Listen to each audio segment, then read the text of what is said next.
السلام علیکم ورحمۃ اللہ وبرکاتہ نحمده ونصلی علی رسولہ الکریم اما بعد الحمد للہ نحمده ونستعینه ونستغفره ونؤمن به ونتوکل علیہ ونعوذ باللہ من شرور انفسنا ومن سیئات اعمالنا ونعوذ باللہ من شرور انفسنا ومن سیئات اعمالنا من يهده الله فلا مضل له ومن يضلله فلا هادي له ونشهد أن لا إله إلا الله وحده لا شريك له ونشهد أن سيدنا ومولانا محمدا عبده ورسوله صلى الله عليه وعلى آله وأصحابه وبارك وسلم تسليما كثيرا كثيرا أما بعد فأعوذ بالله من الشيطان الرجيم بسم الله الرحمن الرحيم فاعلم أنه لا إله إلا الله واستغفر لذنبك وللمؤمنين والمؤمنات والله يعلم متقلبكم ومثواكم صدق اللہ العظیم وقال رسول اللہ صلی اللہ علیہ وسلم انا زعیم ببیت فی ربد الجنہ لمن ترک المراء ولو کان محقا وببیت فی وسط الجنہ لمن ترک الکذب ولو کان مازحا وببیت فی اعلی الجنہ لمن حسن خلقہ او کما قال علیہ الصلاۃ والسلام۔ قابل احترام مائیں، بہنیں، بیٹیاں، بہوئیں، ہمارے محترم بھائی، سب سے پہلے تو یہ ذہن میں رکھیں کہ اللہ تعالیٰ بہت بڑے غفور الرحیم ہیں اور اللہ تعالیٰ کو ہم سے بہت محبت ہے۔ یہ نہیں ہے کہ اللہ کو ہم سے محبت نہیں ہے، یہ بات غلط ہے۔ بہت محبت ہے، بہت پیار کرتے ہیں، مردوں سے بھی عورتوں سے بھی۔ اسی لیے قرآن شریف میں بار بار کہا انا الغفور الرحیم، انا الغفور الرحیم، انا الغفور الرحیم۔ میں گناہوں کو معاف کرنے والا بھی ہوں اور رحم کرنے والا بھی ہوں۔ خالی معاف کر کے چھوڑ نہیں دوں گا، رحم بھی کروں گا۔ ایک تو ہے کہ باپ بیٹے کو معاف کر دے، چلے معاف کر دیا، اور دوسرا ہے کہ بیٹے کو معاف بھی کرے اور پھر اس پر رحم بھی کرے، دیوے بھی کہ لے بھی یہ بھی لے، چلیے بھی لے، چلیے بھی لے۔ نبئ عبادی انی انا الغفور الرحیم۔ پیارے نبی جی، میرے سارے بندے بندیوں کو یہ اعلان کر دو، یہ خبر دے دو، میں غفور الرحیم ہوں۔ تو ایک بات یہ ذہن میں رکھیں، ہم انسان ہیں، گناہ ہوتے ہیں ہم سے، ایسا نہیں ہوتے۔ آنکھوں کا گناہ ہوتا ہے، ہاتھ کا گناہ ہوتا ہے، زبان کا گناہ ہوتا ہے، تو آدمی فوراً معافی مانگے۔ یہ آج کا سبق میں آپ کو دے رہا ہوں۔ نمبر 1 سبق یہ ہے آپ کا کہ گناہ چوک ہو جائے فوراً نیکی کر لو، فوراً۔ جب فوراً نیکی کرو گے تو وہ گناہ کے جراثیم ختم ہو جائیں گے۔ جیسے کسی کو کوئی بیماری لگی، خدا نہ خواستہ، فوراً علاج کرے گا تو کنٹرول میں آ جائے گی، اور اگر فوراً علاج نہیں کیا تو بیماری بڑھتی جائے گی۔ اس لیے کوئی گناہ ہو گیا تو فوراً کیا کہے، اللہ معاف کر دے، چپ ہو گئی، اللہم صلی علی محمد، استغفر اللہ، قرآن پڑھ لے، معافی مانگ لے، تو گناہ اللہ تعالیٰ ختم کر دے گا۔ ایک بات یہ۔ دوسری بات یہ ہے کہ اللہ اتنے بڑے غفور الرحیم ہے کہ ایک قصہ سناتا ہوں جو یوسف علیہ السلام کے زمانے میں ہوا۔ حضرت یوسف علیہ السلام کو جب اللہ نے وزیر بنایا مصر کا، پہلے جو ہے وہ جیل میں گئے، کنویں میں گئے، نامناسب حالات آئے، کنویں میں گئے، پھر جیل میں گئے، زنا کی تہمت لگی۔ یہ حالات چلتے چلتے چلتے چلتے اللہ نے ایسا کیا کہ اللہ نے انہیں ترقی دی، کرسی پر بٹھایا اور جب وزیر بن گئے تو پورے ملک کے یہ گویا مالک بنے. پورے ملک کی چابی ان کے ہاتھ میں مصر کی، جسے چاہے وزارت دیں، جسے چاہے رکھیں، جسے چاہے نکالیں، جسے جو چاہے اللہ نے اختیار دیا. تو کتابوں میں لکھا ہے کہ اپنی مجلس میں بیٹھے ہوئے تھے وہ اپنے تخت پر، اور ان کے سامنے سب ان کے وزراء، عمراء، کام کرنے والا جو طبقہ ہوتا ہے وہ بیٹھا ہوا تھا. ایک عام آدمی آیا، نوجوان، اور اس نے دروازے پر کھڑے رہ کر کہا اے یوسف اناج دے. عزیز مصر نہیں کہا، ایک تو عزیز مصر بادشاہ سلامت وہ لقب نہیں دیا، یوسف اناج دے. یوسف علیہ السلام نے آرڈر کر دیا ابھی اناج دو اس کو. وہ لے کے چلا گیا. دوسرے دن پھر آیا، یوسف اناج دے. یوسف علیہ السلام نے کہا بھئی کل تو آیا تھا، اور ہمارے یہاں کا قانون یہ ہے کہ مہینے میں ایک مرتبہ اناج ملتا ہے. اب مہینے میں آنا تو ایک مہینے کے بعد، اس جگہ نے اناج دے. یوسف علیہ السلام نے حکم دے دیا بے اناج دو. تیسرے دن پھر آیا، یوسف اناج. تو یوسف علیہ السلام نے کہا بھائی 2 دن سے تو مسلسل لے جا رہا ہے، پورے مصر میں قحط سالی ہے، لوگ پریشان ہیں، مہینے میں ایک مرتبہ تقسیم کرتے ہیں ہم. چل آج تو آیا ہے تو آج لے جائے، لیکن اب مت آنا. وہ لے گیا. چوتھے دن پھر آیا، یوسف اناج. تو حضرت یوسف علیہ السلام نے کہا بھئی یہ تو سمجھ میں بات آتی نہیں ہے، سارا مصر بھوکے مر رہا ہے، قحط سالی ہے، تو لینے آ رہا ہے، کیا بات ہے؟ تو اس نے وہی کھڑے کھڑے کہا اما عرفتنی یا یوسف، اما عرفتنی یا یوسف، اے یوسف کیا تو نے مجھے پہچانا نہیں میں کون ہوں؟ یوسف علیہ السلام نے کہا نہیں میں نے تو نہیں پہچانا تم کون ہو. یہ کہا جب آپ پر بدکاری کی تہمت لگی تھی اور جس بچے نے گہوارے میں آپ کی پاک دامنی کی گواہی دی تھی میں وہ ہوں. اس وقت بچہ تھا، اب جوان ہوا ہوں، اور میں نے آپ کی پاک دامنی کی گواہی دی تھی. تو یوسف علیہ السلام نے فوراً کہا اَأَنْتَ مِنَ الَّذِي شَهِدَ شَاهِدٌ مِّنْ أَهْلِهَا، اَأَنْتَ مِنَ الَّذِي شَهِدَ شَاهِدٌ مِّنْ أَهْلِهَا. ارے کیا تو ہی وہی بچہ ہے جس نے میری پاک دامنی کی گواہی دی تھی؟ کہا ہاں اب جوان ہوا ہوں.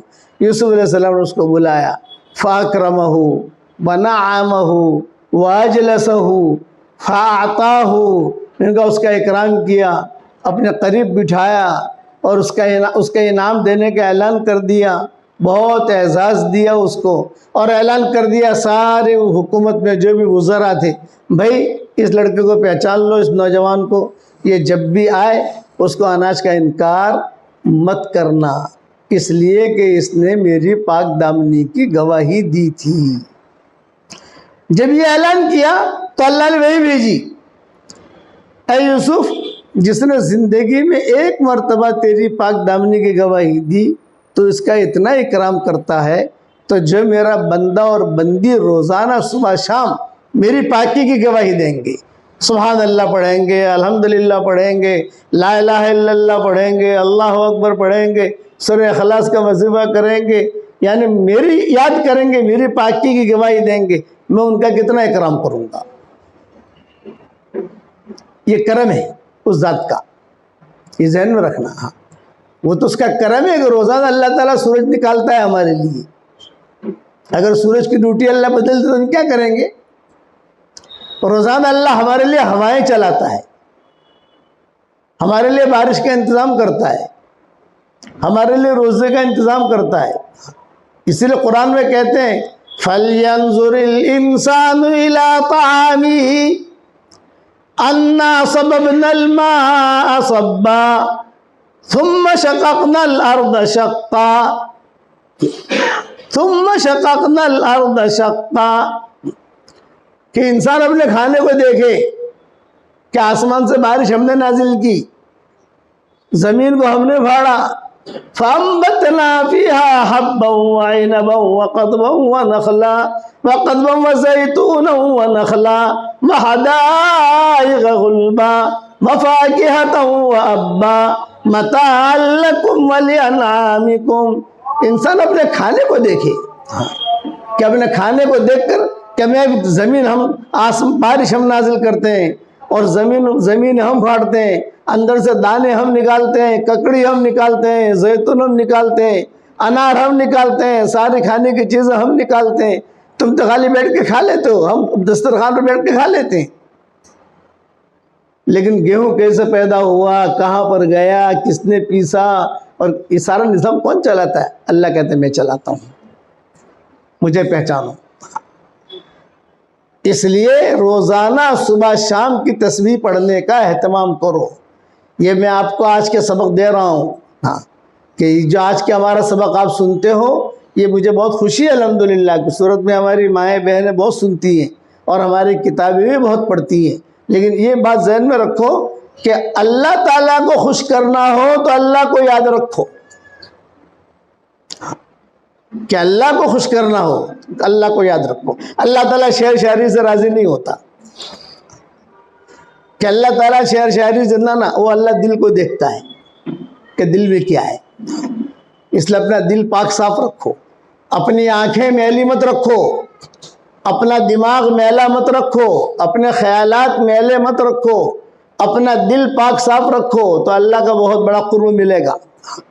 استغفار کرو، چک ہو جائے۔ مرنے سے پہلے دروازہ کھلا ہوا ہے، موت کا فرشتہ دیکھ لیا، اب انسان کہے گا کہ اللہ پاک میں نے ذرا پاچھا موکل لے، اب وہ تن چلہ بھی پیس، اب بہت دوتارو کام کریس، تو اللہ تعالیٰ کہیں گے اب نہیں، ٹائم گیا۔ حتی اذا جاء احدهم الموت قال رب ارجعون لعلی اعمل صالحا فيما تركت كلا انها كلمة هو قائلها ومن ورائهم برزخ الى يوم يبعثون۔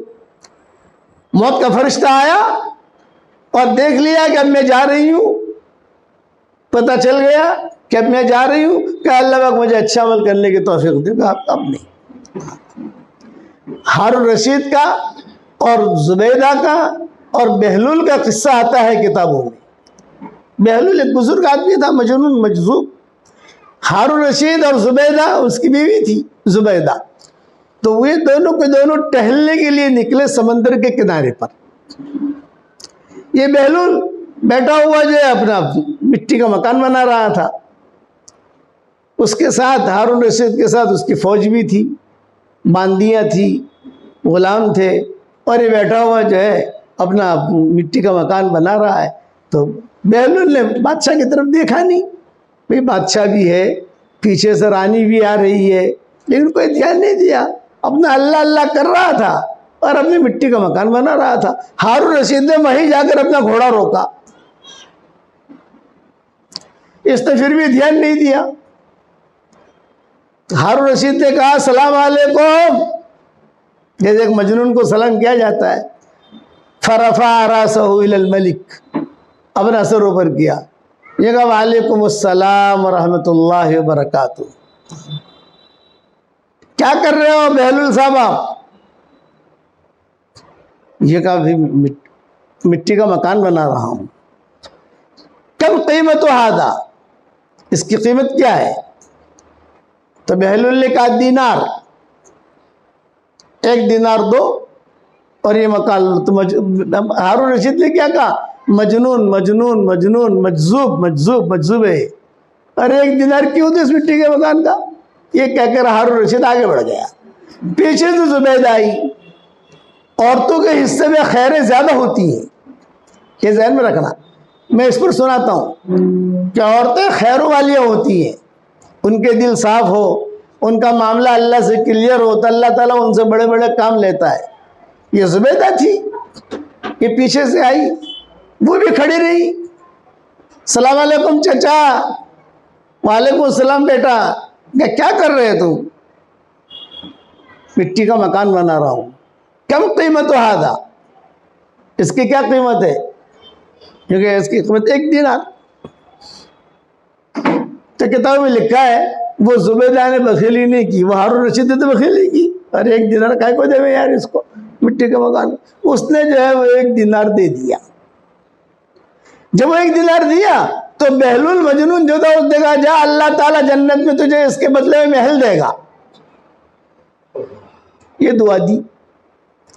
مہمانوں کو تو دعا ملنی چاہیے. یہ ہمارے مہمان ماڑو جو ہے نا یہ دعاؤں کے بہت شوقین ہوتے ہیں، اسی لیے یہ ہماری دعائیں بھی بہت سنتے ہیں ماشاءاللہ. ہماری دعاؤں کی کتابیں بھی بہت پڑھتی ہیں. 1 دینار دیا ہارون زبیدہ نے اور اس نے فوراً دعا دی کہ جا بیٹا اللہ تعالیٰ جنت میں تجھے قصر دے، محل دے، جا. دونوں میاں بیوی روانہ ہو گئے، ہارون رشید اور زبیدہ اپنے محل میں گئے، آرام کیا. ہارون رشید نے خواب دیکھا جنت میں ٹہل رہا ہے اور ایک محل ہے چمک رہا ہے اور اس پر لکھا ہوا ہے قصر زبیدہ. یتلألأ کا مطلب یہ ہے کہ جیسے پولیس کی موٹر ہوتی ہے، بتیاں چمکتی ہے، جم جم جم جم جم، وہ چمک رہا ہے. قصر زبیدہ، زبیدہ کا محل. ہارون رشید گئے وہاں. جب وہاں گیا اندر جانے کا ارادہ کیا، فمنع الملائکہ، فرشتوں نے روک لیا اس کو. محلن ہارون رشید آپ نہیں جا سکتے ہو. بھئی میری بیوی کا محل ہے. قصر زبیدہ یوں کہا آپ کی بیوی کا ہے، آپ کا نہیں ہے. آپ کی بیوی کا ہے، آپ کا نہیں ہے. بھئی میری بیوی کا محل میں نہیں جا سکتا. یہ فرمایا ہارون رشید بحث مت کرو، آپ زیادہ بحث مت کرو ہمارے ساتھ. آپ جو ہے بیوی اس کا یہ کہہ کے یہ کہا بھی کام نمٹا لو اپنا جو ہے تاکہ ڈسٹرب نہ ہو. ہاں ہارون رشید نے بات دھیان سے سنو، ڈسٹرب مت کرو، مجھے دماغ میرا منتشر ہوتا ہے بیان کرتے کرتے. ہارون رشید نے کہا میری بیوی کا محل ہے. کہا نہیں آپ ہمارے ساتھ بحث نہ کرو، دنیا کا قانون اور ہے، یہاں کا قانون اور ہے. ہارون رشید بادشاہ ٹپک رہی تھی اس کے مزاج میں. یہ کہا نہیں میں تو جاؤں گا. بات فرشتے نے بات دھکا مار کے باہر کر دیا. تو جائے گا یہاں لیکن پہلے زبیدہ جائے گی پھر تو جائے گا. پہلے زبیدہ بعد میں آپ. یہ گدھڑ بدڑ میں لڑائی میں بحث میں ہارون رشید کی آنکھ کھل گئی. گھبرایا، خواب سمجھ گیا، خواب کی تعبیر بھی سمجھ گیا. باغا نائٹ ڈریس میں گیا وہی سمندر کے کنارے پر چچا کے پاس، بہلول کے پاس، اور کہا کہ چچا کیا قیمت ہے اس مکان کی جو بنا رہے آپ؟ فرفع راسہ الی الملک، اس نے بادشاہ کی طرف سر اوپر کیا اور یوں کہا اس مکان کی قیمت ہے جمیع سلطنتی کا کاملہ، مع قصورها مع کنوزها مع دینارها مع دنانیرها مع دراہمها ما لها وما علیها. جتنا اس کی قیمت یہ ہے تیری جتنی سلطنت ہے سب مجھے دے دے پھر یہ مکان دوں گا. ارے اور تمہارا محلات، باغات، بینک بیلنس جو بھی ہے سب مجھے دے دو آپ، تو یہ مکان ملے گا آپ کو مٹی کا. ہارون رشید نے کہا فتعجب ہارون رشید نے تعجب کیا اور کہا کہ سبحان اللہ امس کا دینار. بے گزشتہ کل تو اس کا ریٹ 1 دینار تھا، 24 گھنٹے میں اتنا جو ہے بڑھ گیا اس کی قیمت. بہلول نے کیا کہا؟ امس بدون رؤیا اليوم مع رؤیا. کل جو ہے بن دیکھے سودا تھا اور آج تم نے دیکھ لیا ہے، خواب دیکھ کے آئے ہو اس لیے بھاؤ اس کا بڑھ گیا ہے. کل بن دیکھے سودا تھا، آج جو سودا ہے جنت کا بن دیکھے ہے. آج جو سبحان اللہ پڑھنے کا سودا ہے بن دیکھے، مرنے کے بعد تو سبحان اللہ کل مرتبہ پڑھے گا آدمی، اس کا کوئی ریٹ نہیں ملے گا. آج میں سورہ اخلاص کی جو تشکیل کرتا ہوں کہ میں سورہ اخلاص زیادہ سے زیادہ پڑھا کرو، 313 مرتبہ پڑھا کرو، آپ کو جنت میں محلات ملیں گے، باغات ملیں گے. یہ بن دیکھے سودا ہے.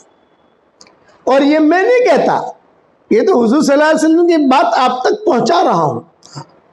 اسی کو قرآن میں کہا گیا ہے حتی اذا جاء احدهم الموت قال رب ارجعون لعلی اعمل صالحا فيما ترکت کلا انها کلمۃ هو قائلها ومن ورائهم برزخ الى یوم یبعثون. جہاں موت کا فرشتہ دے گا کیا کہے گا؟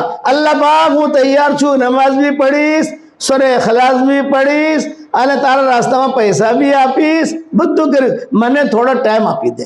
اللہ تعالیٰ فرشتے کہیں گے کہ نہیں اب تمہارا ٹائم پورا ہو گیا. اس لیے میں آپ کو دوسرا سبق دے رہا ہوں، میری مائیں بہنیں، اب سبق نہیں دے رہا بلکہ آپ لوگوں کو ہدیہ دے رہا ہوں، ہدیہ.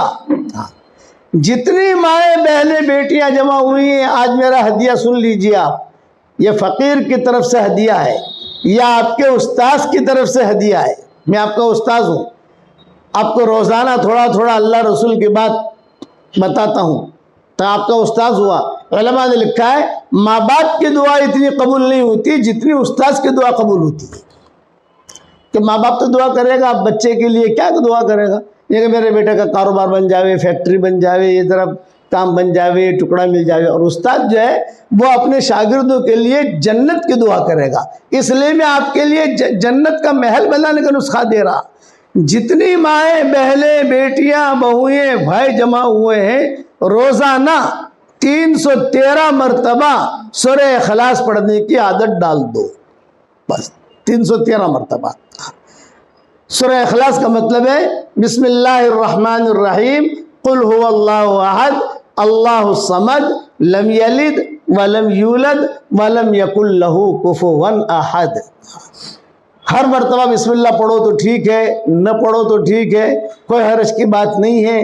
لیکن یہ کہ سورہ اخلاص 313 مرتبہ پڑھو گے تو روزانہ 31 محل جنت میں آپ کے تیار ہو جائیں گے انشاءاللہ. اور وہ محل میں آپ کا شوہر پارٹنر نہیں، آپ کا بھائی پارٹنر نہیں، بیٹا پارٹنر نہیں، آپ اکیلے کوئی نہیں اس کے اندر. یہ حدیثوں میں آتا ہے 31 محل 31 بنگلے روزانہ جنت میں تیار ہوں گے. تو میں ایک دعوت چلاتا ہوں، دنیا میں بہت پراپرٹیاں بنا لی، سورت میں بہت پراپرٹیاں بنا لی، موزمبیک میں بہت بنا لی، سوئٹزرلینڈ میں بہت بنا لی. اب جنت میں اپنی پراپرٹی بناؤ، جنت میں پراپرٹی بناؤ، جنت میں پراپرٹی بناؤ. حدیث شریف میں آتا ہے حضور صلی اللہ علیہ وسلم نے حضرت عمر رضی اللہ تعالیٰ عنہ سے فرمایا تھا، اے عمر روزانہ 10 مرتبہ سورہ اخلاص اگر تو پڑھ لے گا، روزانہ کا جملہ تو نہیں کہا، یہ کہا کہ 10 مرتبہ اگر تو سورہ اخلاص پڑھ لے گا جنت میں تیرے لیے ایک محل تیار ہو جائے گا. حضرت عمر نے کہا کہ 10 مرتبہ سورہ اخلاص پڑھوں اور جنت میں ایک محل؟ آپ نے فرمایا ہاں حضرت ایک محل. ہاں تو حضرت میں تو بہت محل بناؤں گا. آپ نے فرمایا جتنی طاقت ہو بنا، تو بناتے بناتے تھک جائے گا، اللہ دیتے دیتے نہیں تھکے گا.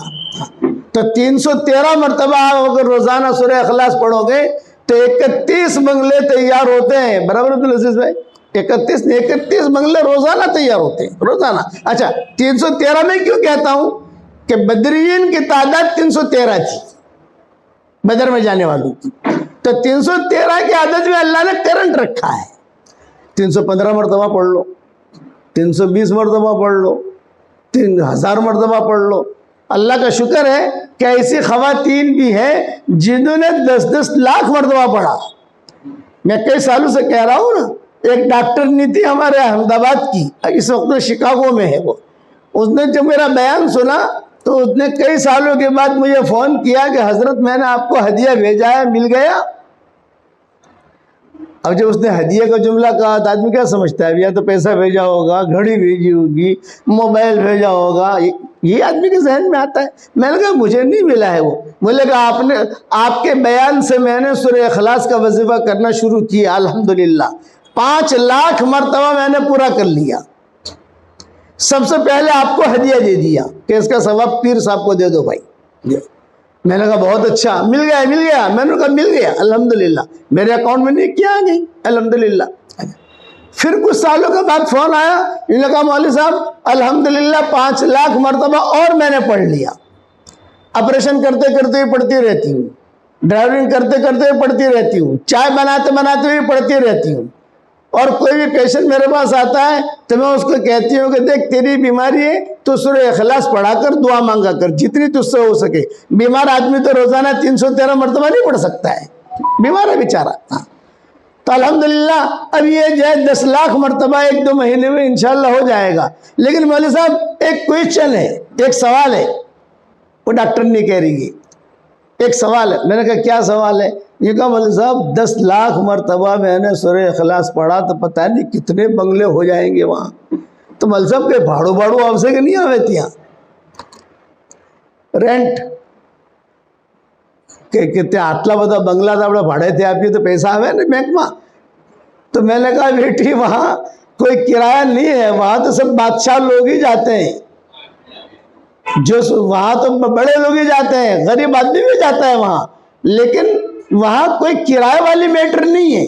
تو اتنے زیادہ بنگلے کریں گے کیا, یہ سوال ہے کہ اتنے زیادہ بنگلے کریں گے کیا. میں نے کہا تو بناتی رہے, ٹینشن مت لے, جب جنت میں جائیں گے انشاءاللہ تو آپس میں بیٹھ کر مشورہ کر لیں گے کہ کیا کرنا ہے اس کا. اس لیے سورت کی بیٹیاں جو ہے آپ بھی ٹینشن نہ لو. آپ یہ میرا وظیفہ جو ہے اس کا نام میں نے رکھا ہے جاندار, شاندار, مالدار, دیندار. یہ 4 نام ہیں اس کے, جاندار, شاندار, مالدار, دیندار. یہ وظیفہ ہے میرا. تو یہ دوسرا سبق ہے آپ کے لیے. ایک سبق تو یہ گناہ ہو جاوے فوراً معافی مانگ لو, فوراً نیک کام کر لو.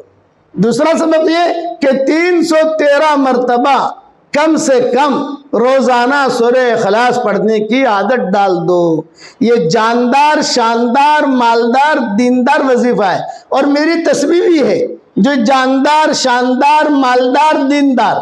اب تسبیح تو جو ہے پورے مجمع میں عورتیں بہت آئی ہیں, مرد بھی ہیں, سب کو دے نہیں سکتے, لیکن میں ایک کام کرتا ہوں, الیاس بھائی کا میں مہمان ہوں یہاں, تو ان کی اہلیہ کو میں کچھ تصویر دے دیتا ہوں, ساجد آپا کو, جو تمہارے خاص آپ کے دلہن والے جو آئے ہیں وہ انشاءاللہ ساجد آپا سے لے لینا. میں نے کہا ابھی سب کو کہاں بانٹنے جاؤں گا میں پورے صورت میں, میرے صورت میں تو ماشاءاللہ بہت جان پہچان والے ہیں, لیکن چونکہ ان کا مہمان ہوں, یہ میرے میزبان ہیں, تو میں ان کو کچھ تصویروں کا بنڈل تھوڑا بہت لایا ہوں, الیاس بھائی کو دے دوں گا, ان کے اہلیہ تک پہنچ جائے گی. تو یہ جو بھی دلہے دلہا, جو بھی دلہن کے رشتہ دار, دلہے کے رشتہ دار, پہچان والے, وہ ان کو اختیار ہے جس کو دینا چاہیں. خلاصہ کلام یہ جاندار, شاندار, مالدار, دیندار تصویر. اور چونکہ میں کہتا ہوں کہ میمنو کو جو پیسوں سے بھی سے زیادہ محبت ہے, اس میں تو کوئی شک ہے ہی نہیں, ویسے سب کو ہے لیکن میمنو کو کچھ زیادہ ہے. تو میں مذاق بھی کرتا ہوں کہ پھر ٹینشن مت لینا, یہ میری تصویر جو ہے نا یہ نوٹیں بھی بہت لائے گی انشاءاللہ. اور ابھی چونکہ یہاں بیٹھا ہوں, یہ ہمارے بڑے میاں کو دے دیتا ہوں, یہ آپ کو ہدیہ ہے میری طرف سے, یہ لے لو. یہ دوسرا وظیفہ ہے, جاندار, شاندار, مالدار, دیندار, سورہ اخلاص کا وظیفہ. اور جاندار, شاندار, مالدار, دیندار تسبیح یہ اللہ تعالیٰ کے گھر سے لے لینا, وہ ان کو اختیار ہے. ویسا زیادہ کوانٹٹی میں تو لا نہیں سکتا, جتنی لایا ابھی کچھ نہ کچھ ہدیہ لے کے جانا چاہیے. اب کیا ہدیہ لے کے آؤں, مٹھائی لے کے آؤں, مٹھائی تو یہاں اچھی ملتی ہے. گھڑی لے کر آؤں تو گھڑی یہاں اچھی ملتی ہے. عطر لے کر آؤں تو عطر یہاں اچھی ملتا ہے ماشاءاللہ. کپڑا لے کر آؤں تو کپڑا بھی یہاں اچھا ملتا ہے. میں نے کہا بھی ایسا ہدیہ دو کہ اپنا دھندا بھی ہو جائے. تو یہ تسبیح دوں گا تو تسبیح پڑھیں گے تو میرا بھی دھندا ہو جائے گا, مجھے بھی نیکیاں ملے گی, اور آپ لوگ پڑھو گے انشاءاللہ. پھر یہ الیاس بھائی سے تسبیح لے لینا ان کے گھر سے. یہ 2 باتیں ہو گئی. تیسری بات یہ بہت دھیان سے سننا, آج کل بیماریاں بہت ہیں, کسی کو کینسر, کسی کو ڈائیبٹیز, گھروں میں انتشار, یہ تو آپ جانتے ہی ہو. گھر گھر میں صبح ہوتی ہی لڑائی شروع ہو جاتی ہے.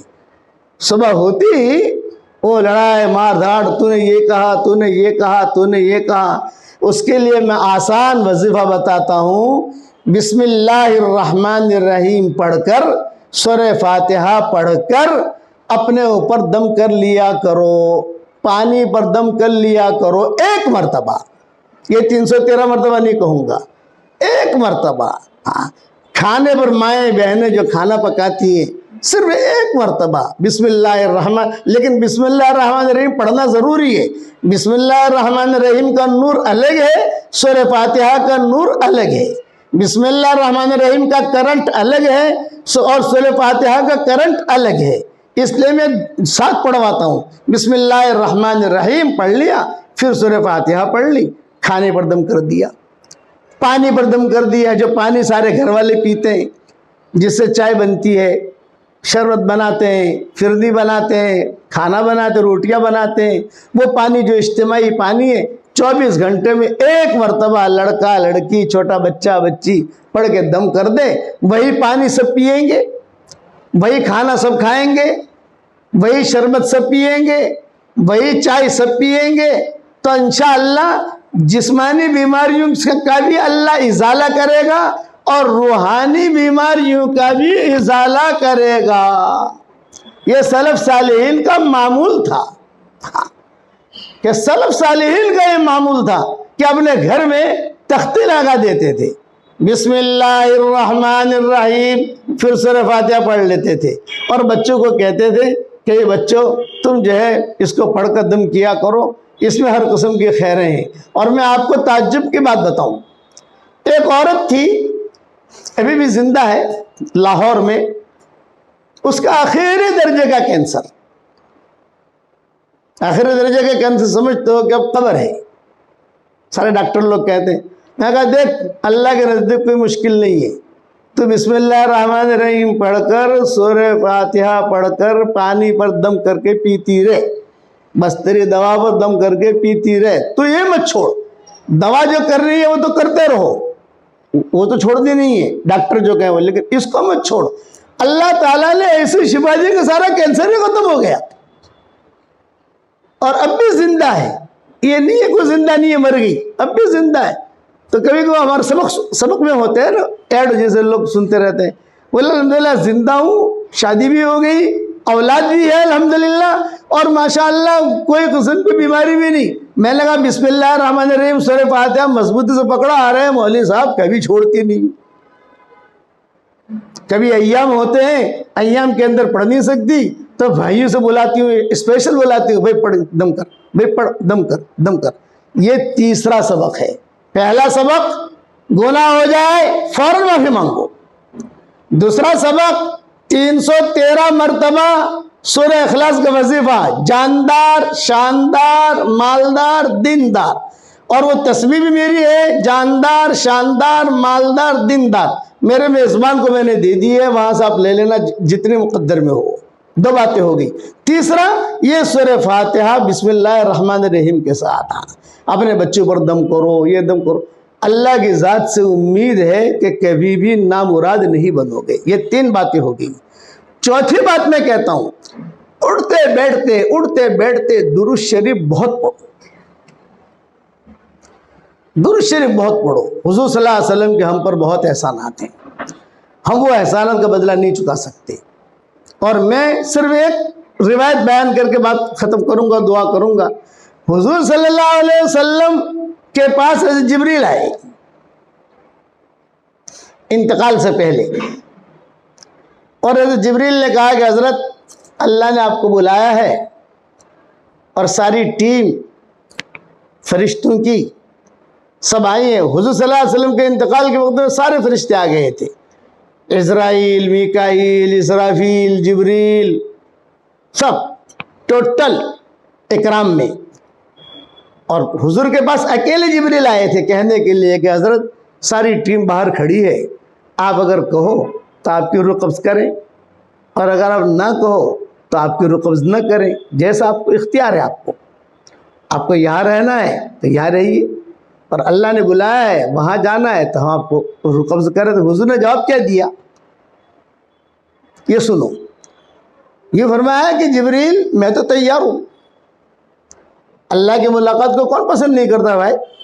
اللہ بلا رہا ہے، سلام کہہ رہا ہے، تو سارے راستے کلیئر ہیں، مطلب کہ میں تیار ہوں، لیکن ایک بات کا جواب خالی دو مجھے، ایک بات کا خلاصہ، حدیثوں میں آتا ہے، ایک بات کا خلاصہ میں چاہتا ہوں جو مجھے ٹینشن ہے اور میرے دل میں چبھن ہے، صرف ایک بات۔ جبریل نے کہا وہ کیا ہے ایک بات؟ یہ فرمایا کہ میرے دنیا سے جانے کے بعد میری امت کا کیا ہوگا۔ یہ محبت ہے حضور صلی اللہ علیہ وسلم کی ہم سے۔ بتاؤ، اپنی بیویوں کو یاد نہیں کیا، اپنی بچیوں کو یاد نہیں کیا، فاطمہ بھی ہے، عائشہ بھی ہے، میمونہ بھی ہے، ام سلمہ بھی ہے، جویریہ بھی ہے، بچیاں بھی ہیں۔ میری امت کا کیا ہوگا؟ مجھے میری امت کا ڈر ہے، خوف ہے۔ تو حضرت جبریل علیہ السلام نے کہا کہ میں تو پوچھ کے آتا ہوں آپ کی امت کے بارے میں، اللہ کا کیا حکم ہے۔ حالانکہ اللہ کو معلوم ہے باتیں ہو رہی ہیں، اللہ تعالیٰ تو سب جانتا ہے کہ باتیں ہو رہی ہیں، لیکن یہ میں پوچھ کے آتا ہوں۔ چنانچہ کتابوں میں لکھا ہے جبریل علیہ السلام گئے، اللہ تعالیٰ سے پوچھا بھئی یہ تو یہ کہہ رہے ہیں میری امت کا کیا؟ تو اللہ نے جواب کیا دیا؟ نبی جی کو میرا سلام کہہ دینا اور ایک جملہ کہہ دینا، اپنی امت کا ٹینشن مت لیجئے، آپ کی امت کے بارے میں میرا وعدہ ہے میں آپ کو خوش کر دوں گا۔ کیا بچا؟ یہ ہے والا سوف یعطیک ربک فترضی، اللہ آپ کو دے گا جس سے آپ خوش ہو جائیں گے۔ اتنے محبت تھی، اس لیے میں درود بہت پڑھوا رہا ہوں، اٹھتے بیٹھتے۔ ابھی میری جو باقی رہنے والی نیکیاں میری چل رہی ہیں سبقوں کے اندر، 100 درود میں نے الگ الگ بھیجے ہیں، اب تو 240 ہو گئی وہ نیکیاں، لیکن 100 درود اس میں آ گئے الگ الگ، وہ کتاب کی شکل میں انشاءاللہ آ جائیں گے آہستہ آہستہ کر کے۔ تو وہ درود پڑھا کرو، آپ کو جو درود یاد ہو پڑھا کرو، اٹھتے بیٹھتے، اس لیے کہ ان کا حق ہے ہم پر۔ اور ایک حدیث اور سنا دوں، ہر نبی کو اللہ نے اختیار دیا ہے، ایک اختیار، ایک چانس، ایک چوائس، ایک اختیار، باقی نہیں۔ کیا اختیار دیا؟ آپ جو مانگو، ابھی مانگنا ہے ہم آپ کو دے دیں گے۔ آپ کہو کہ یہ آسمان سے سونے برساؤ، ہم برسا دیں گے۔ آپ کہو فلاں زمین چاہیے، فوراً مل جائے گی آپ کو۔ آپ کہو میرے گھر میں پیسے آتے رہیں، جھولیاں بھر بھر کے فرشتے لائیں گے۔ جو مانگو گے، ہم کہیں گے نہیں کہ کیوں مانگ رہے ہو، کل دیں گے، پرسوں دیں گے، تھوڑا سوچیں گے آپ کے بارے میں، دیویں نہ دیویں، کچھ نہیں، آپ کی زبان سے نکلا، آپ کی دعا قبول۔ ہر نبی کو ایک چانس ملا، ہر نبی نے اپنی دعا مانگ لی۔ اب آخر میں باری آئی حضور صلی اللہ علیہ وسلم کی۔ حضرت جبریل نے کہا کہ حضرت ہر نبی کو ایک چانس ملا تھا، آپ کا بھی حق ہے، آپ مانگ لیجئے جو مانگنا ہے وہ۔ تو آپ نے جواب کیا دیا؟ جبریل میرا حق ہے، میں جو مانگوں گا مجھے ملے گا، تو یہ بتائیے کہ زمین پر مانگنا ضروری ہے؟ کسی نبی نے سوال نہیں کیا ہے، حضور نے سوال کیا کیا زمین پر مانگنا ضروری ہے؟ بھئی وہ تو آپ کا حق ہے، میں اللہ سے پوچھاتا ہوں، پوچھنے گئے، فرمایا نہیں اختیار ہے، زمین پر مانگو، حشر کے میدان میں مانگو، قبر میں مانگو، جہاں مانگنا ہے مانگو۔ تو آپ نے فرمایا میں دعا نہیں مانگتا ہوں، یہ میرا حق برقرار ہے، باقی ہے، حشر کے میدان میں مانگوں گا۔ یہ دعا اٹھا کے رکھ دی حشر کے میدان کے لیے۔ صحابہ نے پوچھا کہ حضرت حشر کے میدان میں کیا مانگیں گے؟ یہ فرمایا کیا مانگوں گا؟ میری ساری امت کو جنت میں لے جاؤں گا۔ اللہ نے وعدہ کیا ہے جو مانگو گے ملے گا، تو میری امت کو لے جاؤں گا جنت میں۔ یہ ہے حضور صلی اللہ علیہ وسلم کو ہم سے بہت محبت ہے۔ احد سے تشریف لا رہے تھے انتقال سے پہلے، احد تو حضور صلی اللہ علیہ وسلم کئی مرتبہ گئے ہیں، لیکن انتقال سے پہلے بھی آپ احد گئے تھے۔ ابو بکر عمر سے کہا کہ اب میری طبیعت ٹھیک نہیں ہے، ذرا میں چاہتا ہوں تھوڑا بقیع بھی مجھے لے جاؤ، تھوڑا مجھے اچھا لگے، سلام بھی کروں سب کو، اور مجھے احد بھی لے جاؤ، تھوڑا میں وہاں لوگوں کو بھی سلام کروں۔ چنانچہ سب لے گئے۔ واپسی میں حضور صلی اللہ علیہ وسلم نے ایک جملہ کہا، ابو بکر، ارے میں سنو تم صاحب، جو صحابہ تھے ساتھ میں، میں سنو، میرے بھائیوں کو میرا سلام کہہ دینا۔ بھائیوں سے مطلب خالی بھائی نہیں ہے، اس سے مراد بھائی بہنیں ہیں۔ جہاں ایسے جوڑی کی بات آتی ہے تو وہاں عورتیں بھی شامل ہوتی ہیں، بھئی میرے بھائی بہنوں کو میرا سلام کہہ دینا۔ تو صدیق اکبر نے پوچھا السنا اخوانک یا رسول اللہ، کیا ہم آپ کے بھائی نہیں ہیں؟ آپ نے فرمایا لا، تم میرے بھائی نہیں ہو، انتم اصحابی، تم میرے صحابہ ہو، میرے بھائی بہنوں تو وہ ہیں جنہوں نے مجھے دیکھا نہیں ہے، جنہوں نے مجھے دیکھا نہیں ہے، میں نے ان کو دیکھا نہیں ہے، اور وہ میری باتوں پر صرف باتیں سن کر، حدیثیں سن کر عمل کریں گے۔ بھئی سورہ اخلاص کا وظیفہ آپ پڑھو گے، جنت کا محل کسی نے دیکھا؟ مرنے کے بعد ملے گا، لیکن کسی نے دیکھا؟ بغیر دیکھے یقین کے ساتھ کرتا ہے، کیونکہ نبی نے کہا ہے کہ حضور نے فرمایا انہوں نے مجھے دیکھا نہیں ہے، میں نے ان کو دیکھا نہیں ہے، ان کو میرا سلام پہنچا دینا۔ یہ محبت تھی۔ کسی نبی نے اپنی امت کو سلام نہیں بھجوایا ہے جتنا حضور صلی اللہ علیہ وسلم نے بھجوایا ہے۔ اس لیے میں آپ حضرات کو ایک چوتھا وظیفہ دیتا ہوں درود شریف کے پڑھنے کا، پڑھو گے انشاءاللہ؟ سب سے پہلا سبق، گناہ ہو جاوے فوراً توبہ کر لو، کوئی عمل کر لو، موت کا کوئی بھروسہ نہیں۔ دوسرا سبق 313 مرتبہ سورہ اخلاص، جاندار شاندار مالدار دیندار، یہ جملہ یاد رکھنا، سمجھے؟ اور جو میری تسبیح ہے جاندار شاندار مالدار دیندار، برکتی تسبیح، نورانی تسبیح، یہ میزبان کو میں نے دے دی ہے، ان کو اختیار ہے جہاں مناسب سمجھیں وہاں وہ تقسیم کر دیں گے انشاءاللہ۔ چوتھا کہ جو اٹھتے بیٹھتی سورہ فاتحہ والا بسم اللہ الرحمن الرحیم پڑھ کر، سورہ فاتحہ پڑھ کر جو ہے پانی پر دم کر کے پیا کرو، بچوں کو پلایا کرو، دم کیا کرو۔ اور چوتھا یہ درود شریف بہت پڑھو، اٹھتے بیٹھتے کرو گے انشاءاللہ بھائی آپ لوگ۔ اور پانچویں بات یہ، میں روزانہ دعا کرتا ہوں اس کے لیے جو مجھے اپنی دعاؤں میں یاد رکھتا ہے۔ اگر آپ حضرات میرے لیے دعا کرو گے تو انشاءاللہ میری دعا میں پارٹنر رہو گے، کرو گے دعا انشاءاللہ۔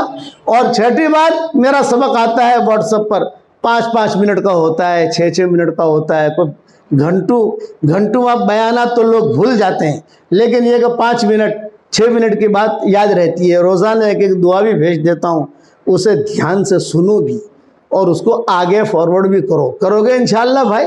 بس اب گھروں میں تعلیم کا اہتمام، نمازوں کا اہتمام، قرآن شریف کی تلاوت کا اہتمام، بیوی بچوں کے ساتھ اچھی طریقے سے رہنا، یعنی ہر اعتبار سے ہم اللہ کے احکامات کو پورا کریں، کوشش کرو گے انشاءاللہ۔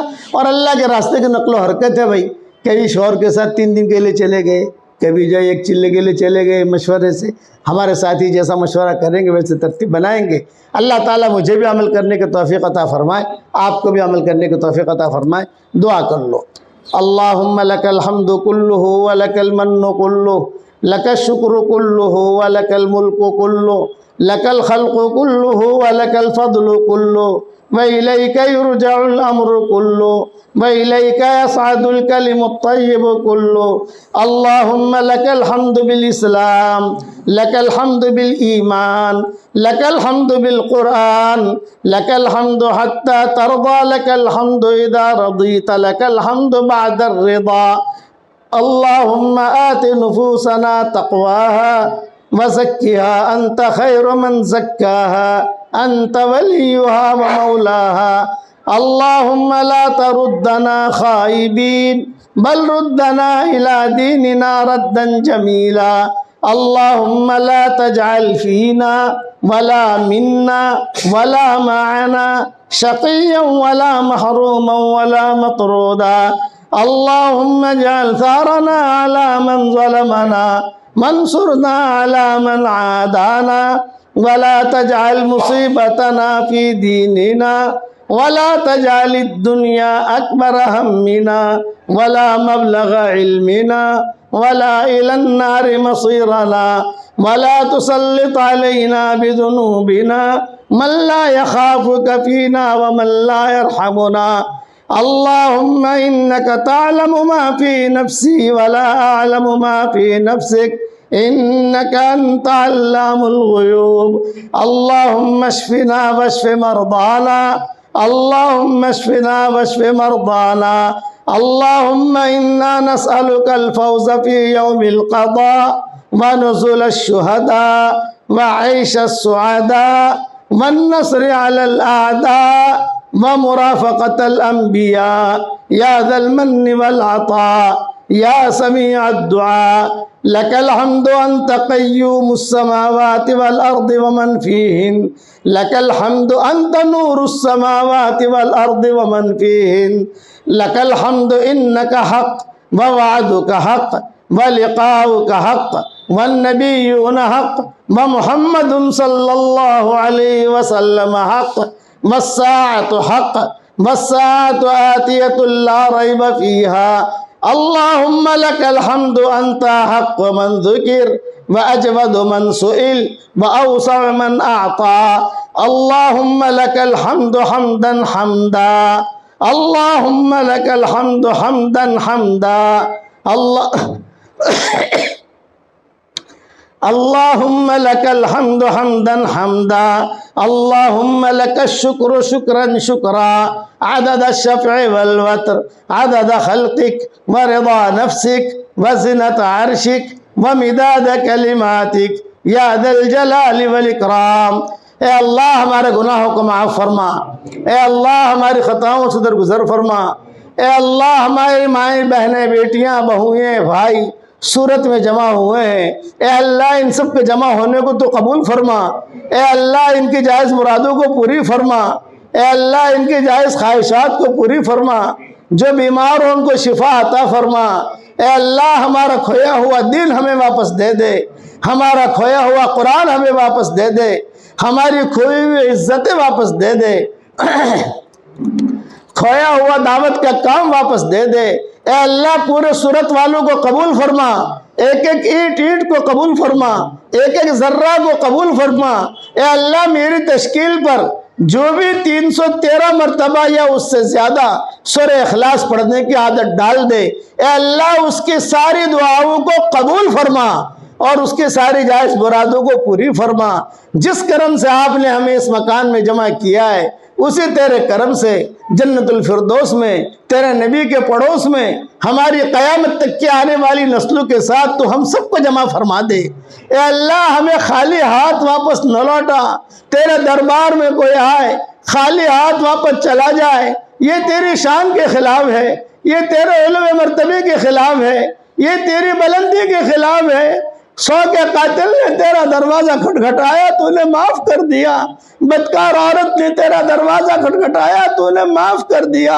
اب ہماری باری آئی ہے، ہم جیسا گنہگار نہ تیری زمینوں نے دیکھا، نہ تیرے آسمانوں نے دیکھا، نہ ہل اور حرم نے دیکھا، نہ فرشتوں نے دیکھا، نہ آسمانوں نے دیکھا، نہ بارش کے قطروں نے دیکھا، نہ زمینوں نے دیکھا، اور ہم نے تجھ جیسا کریم آقا بھی نہیں دیکھا ہے۔ ہم گناہ کرتے رہے تو ہمیں روزی دیتا رہا، ہم گناہ کرتے رہے تو ہمیں مال و منال دیتا رہا، ہم گناہ کرتے رہے تو ہمیں دین کے کام کرنے کے توفیق دیتا رہا، تیرا نام پڑھنے کے توفیق دیتا رہا، نمازیں پڑھنے کے توفیق دیتا رہا۔ جہاں پر آپ نے اتنا کرم کیا ہے ایک کرم اور فرما دے، اے اللہ بغیر حساب کتاب کے ہم سب کے لیے جنت میں داخلہ مقدر فرما دے۔ اے اللہ تیرا کوئی پارٹنر نہیں ہے، تیرا کوئی شریک نہیں ہے، تجھے کسی سے پوچھنے کی ضرورت نہیں ہے، اے اللہ تو ہم سب کے لیے بغیر حساب کتاب کے جنت میں داخلہ مقدر فرما دے۔ اے اللہ دنیا میں بھی جنت عطا فرما، مرنے کے بعد بھی جنت عطا فرما۔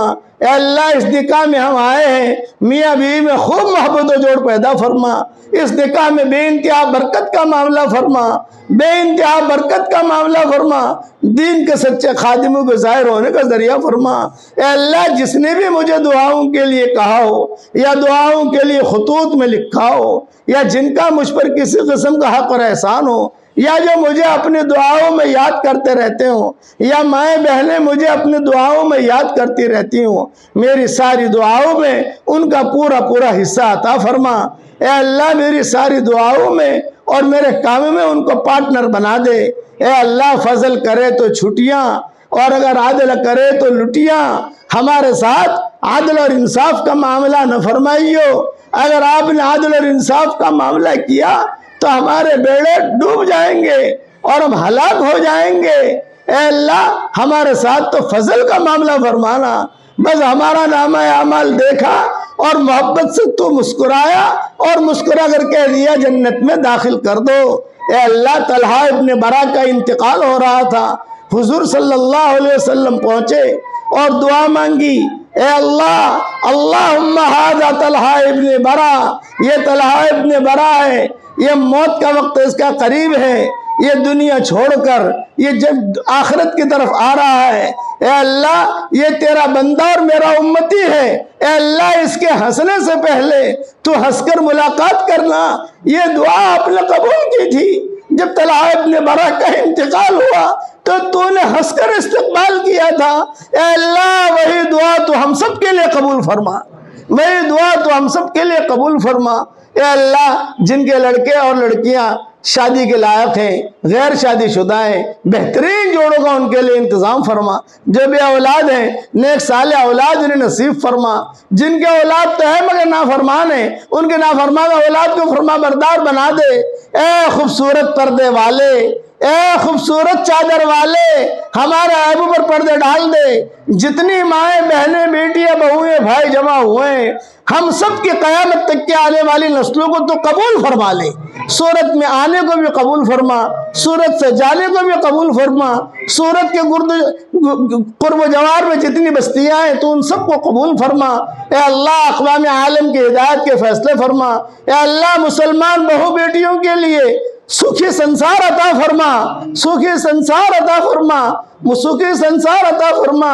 خاموش فتنوں سے اس امت کو بچا لے، خاموش فتنوں سے اس امت کو بچا لے۔ حلال بستروں کا انتظام فرما، حرام بستروں سے پوری پوری حفاظت فرما، حرام بستروں سے پوری پوری حفاظت فرما۔ اے اللہ جو ناجائز عشق میں مبتلا ہوں انہیں ناجائز عشق سے نجات دے دے، تیرے اور تیرے نبی کی محبت ان کے دلوں میں ڈال دے۔ ہماری آنکھوں میں تیری محبت کا سرما لگا دے، ہمیں صحت کا لباس پہنا دے، تقوی کا لباس پہنا دے، عافیت کا لباس پہنا دے، ہمیں تیری محبت کا لباس پہنا دے۔ اور اے اللہ جہاں جہاں تیری ہوائیں پہنچتی ہیں وہاں تو ہدایت کو پھیلا دے، جہاں جہاں تیرا آسمان پہنچتا ہے وہاں ہدایت کو پھیلا دے۔ حضرت محمد صلی اللہ علیہ وسلم پر بہترین درود نازل فرما، بہترین رحمت نازل فرما۔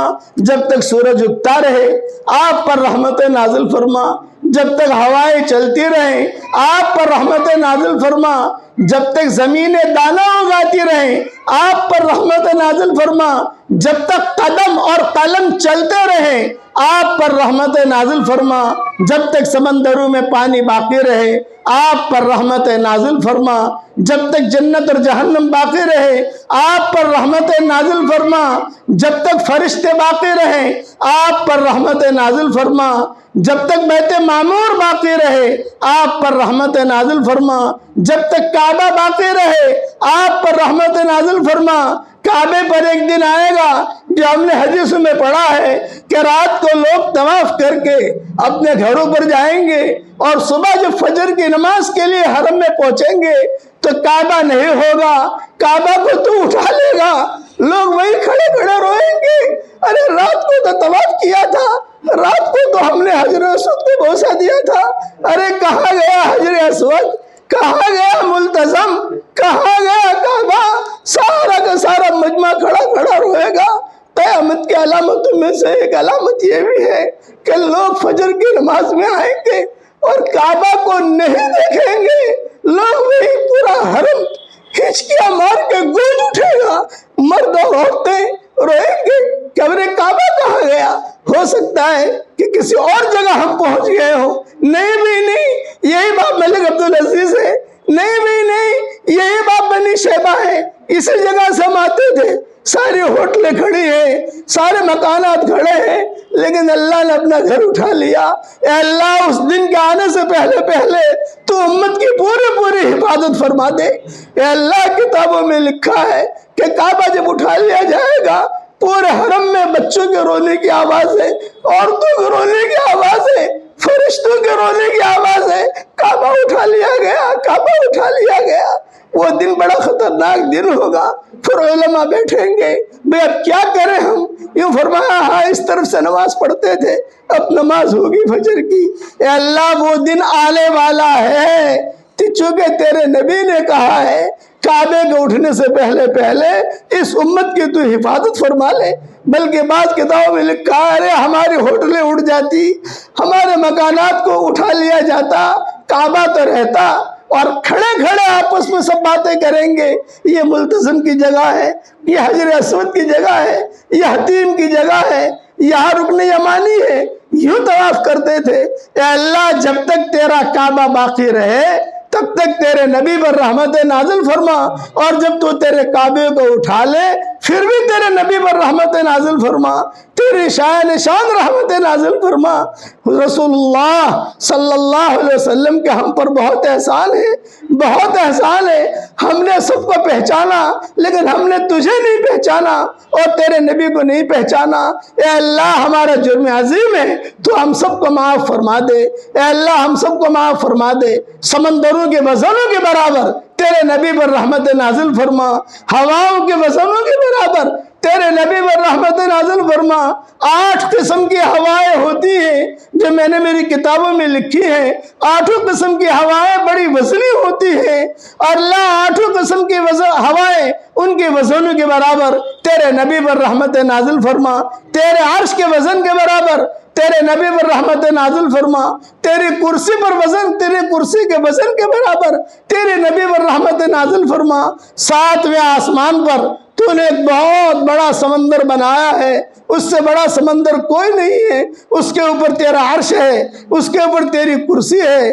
وہ سمندر جو تو نے بنایا ہے اس کے وزن کے برابر تیرے نبی پر رحمت نازل فرما, اور ہمیشہ رحمت نازل فرما. یا رب صلی وسلم دائما ابدا علی حبیبک خیر الخلق کلہم. اللہم صلی علی سیدنا محمد بن عبد اللہ القائم بحق اللہ ما ضاق امر الا فرجہ اللہ عدد خلقک ورضا نفسک وزنت عرشک ومداد کلماتک عدد الشفع والوتر. یہ دعا دنیا میں جہاں بھی پہنچے اور ہماری دعا پر جو بھی آمین کہے, اے اللہ اس کے ساری جائز مرادوں کو پوری فرما. جو مانگا وہ عطا فرما, مانگنے سے رہ گیا وہ عطا فرما. اور اے اللہ ہمیں مانگنا نہیں آتا مگر تجھے دینا تو آتا ہے, اپنے کرم سے تو ہمیں عطا فرما. اے اس مجلس کے فرشتوں, ہمارا رب ہم سے روٹھا ہوا ہے, ہمارا رب ہم سے روٹھا ہوا ہے. اے اللہ تو اس امت سے کب تک روٹھا رہے گا؟ یہ امت بہت پریشان ہے. امت کی اجتماعی اور انفرادی پریشانیوں کو دور فرما. اور حضرت محمد صلی اللہ علیہ وسلم نے جتنی خیر کے لائن کی دعائیں مانگی ہیں وہ ساری کی ساری ہم سب کے لیے مقدر فرما. اور جن شرور سے پناہ چاہی ہو ان شرور سے تو ہماری حفاظت فرما. صورت والوں کو بہترین جزائے خیر دے, میزبان کو بہترین جزائے خیر دے, اور جو بھی جس معاملے میں آئے, جو بھی ذرہ خیر وجود میں آیا تو اس کی نگرانی فرما, اس کی آبیاری فرما, آپ پاشی فرما. جتنی ہماری مائیں بہنیں بیٹیاں دور دور سے آئی ہیں, ایک ایک بیٹی کو, ایک ایک بہن کو, ایک ایک ماں کو تو قبول فرما لے. اور جہاں پر بھی آمین کہی جائے, جب بھی کہی جائے, ان کے سارے جائز مرادوں کو پوری فرما کر اس میں خیر کی شکلیں اور صورتیں پیدا فرما, اور اپنے فضل و کرم سے ہماری دعاؤں کو قبول فرما. سبحان ربنا رب العزت عما یصفون وسلام علی المرسلین والحمد للہ رب العالمین. میں سلام کروں, سلام کا جواب دے دو. السلام علیکم ورحمۃ اللہ وبرکاتہ. السلام ورحمۃ اللہ وبرکاتہ.